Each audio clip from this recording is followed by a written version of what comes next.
Good morning all. இப்போ ரீசெண்டாக நம்ம எல்லாருமே இந்த ஈர்ப்பு விதி, பிரபஞ்சம் இதை பற்றி நம்ம நிறைய கேள்விப்படுறோம். ஆனால் எனக்கு என்னை பொறுத்த வரைக்கும் நான் இதை ஒரு 4-5 இயர்ஸாக தான் இதை பற்றி நிறையா கேள்விப்படுறேன். ஆனால் அந்த பிரபஞ்சம் ஈர்ப்பு விதி உண்மையா என்னன்னு தெரியாது. ஆனால் நம்ம இந்த ஒரு விஷயம் நம்ம சின்ன பிள்ளையிலேருந்தே இல்லைன்னா நமக்கு ரொம்ப வருஷமாகவே இந்த ஒரு விஷயம் கேள்விப்பட்டுருக்கோம். எண்ணம் போல தான் வாழ்க்கை அப்படின்னு எல்லாருமே சொல்லுவாங்க. ஆனால் அதோட டீப்பான மீனிங் நமக்கு அவ்வளோவா நம்ம எடுத்துக்க மாட்டோம் மைண்டில். எண்ணம் போல தான் வாழ்க்கை அப்படின்னா நல்லது செஞ்சால் நல்லது நடக்கும், கெட்டது செஞ்சால் கெட்டது நடக்கும், அவ்வளோதான். அதை பற்றி நமக்கு புரிதல் இருக்கும். ஆனால் ஆக்சுவலி அது கிடையாது. அப்போ நீங்கள் எல்லாருமே நினைக்கலாம், நான் நல்லது தான் செய்கிறேன், ஆனால் எனக்கு ஏன் கெட்டது நடக்குது, அவங்க எல்லாம் அவ்வளோ கெட்டது செய்கிறாங்க, ஆனால் அவங்க ரொம்ப ரொம்ப சந்தோஷமாக இருக்காங்களே அப்படின்னு. கரெக்டு தானே? இப்படி தானே இப்போ நடந்துக்கிட்டு இருக்கு. அப்புறம் எண்ணம் போல தான் வாழ்க்கை அப்படின்னு சொன்னாங்கன்னா அதுக்குரிய அர்த்தமே வேறு ஏதாவது இருக்குது. அதுதான் இந்த பிரபஞ்சம், ஈர்ப்பு விதி எல்லாமே.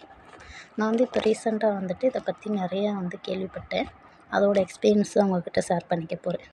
எண்ணம் போல தான் வாழ்க்கைன்னு சொல்லியிருக்காங்க, அது கரெக்டு தான். ஆனால் அந்த எண்ணங்கள் எப்படி இருக்கின்றது தான் இங்கே பிரச்சனை. எக்ஸாம்பிளுக்கு நான் அன்றைக்கி ஒரு ரொம்ப கஷ்டப்படுற ஒருத்தர் ரோட்டில் பார்த்தேன்.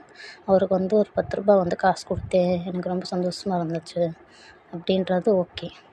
ஆனால் நம்ம என்ன நினைக்கிறோம், நம்ம அப்போ அவருக்கு 10 ரூபா கொடுத்தோம், நமக்கு அது எப்படினாலும் நமக்கு ரிட்டர்ன்ஸ் திரும்ப வரும் அப்படின்னு நம்ம நினச்சா அது தப்பு. கரெக்டாக இல்லைல்ல? இன்னும் தெளிவாக சொல்லணுன்னா, இப்போ இருக்க ரீசெண்ட் இஷ்யூ கோல்டு ரேட் ரொம்ப ஜாஸ்தியாக இருக்குது. ஸோ அப்படி இருக்கையில் எனக்கு தெரிஞ்ச என் நண்பரும் யாரோ ஒருத்தவங்க இந்த டைமில் ஒரு கோல்டு வாங்கியிருக்காங்க, ஒரு பவுன் வாங்கியிருக்காங்க அப்படின்னு நம்மக்கிட்ட தெரிய வருது. அப்படி நம்மக்கிட்ட சொல்கிறாங்கன்னு வச்சுக்கோங்க. நம்ம என்ன சொல்கிறோம், ஏ சூப்பர் டி, கோல்டு வாங்கிடுற அப்படின்னு சொல்லி சந்தோஷப்பட்டாங்க. மனசுக்குள்ளே என்ன நினைப்போம், இவளுக்கு மட்டும் எங்கேருந்து காசு வருது, 1.5 லட்ச ரூபா ஒரு பவுன் இப்படி வாங்கியிருப்பா, ஏன் நான் மட்டும் இப்படி இருக்கேன், என்னால் 1 கிராம் கூட வாங்க முடியலையே அப்படின்னு நினைப்போம். மோஸ்ட் ஆஃப் த திங்கிங் இப்படி தான் பண்ணுவோம். அது நான் தப்புன்னு சொல்லலை, நம்ம அப்படியே தான் வளர்ந்துருக்குறோம். ஆக்சுவலி எனக்கு என் ஃப்ரெண்டு வாங்கியிருக்கிறது சந்தோஷம்தான், அதில் எனக்கு எந்த டவுட்டும் இல்லை. ஆனால் என்னையால் வாங்க முடியுன்ற ஒரு ஏக்கமும் எனக்கு இருக்குது. அதுதான் இங்கே பிரச்சனையே.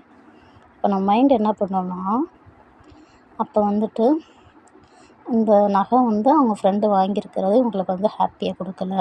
அப்போ ஆக்சுவலி அது எப்படி எடுத்துக்கிறோன்னா, இவங்களுக்கு நகை மேலே ஆசை இல்லை, அவங்க அதை பார்த்து பொறாமைப்படுறாங்க, வெறுப்பாகிறாங்க அப்படின்னு தான் நம்ம மைண்ட் எடுத்துக்கிறோம். அப்போ நம்ம பிரபஞ்சம் எப்படியுமே நம்ம என்ன நினைக்கிறோமோ அதுதான் நம்ம கொடுக்கும்.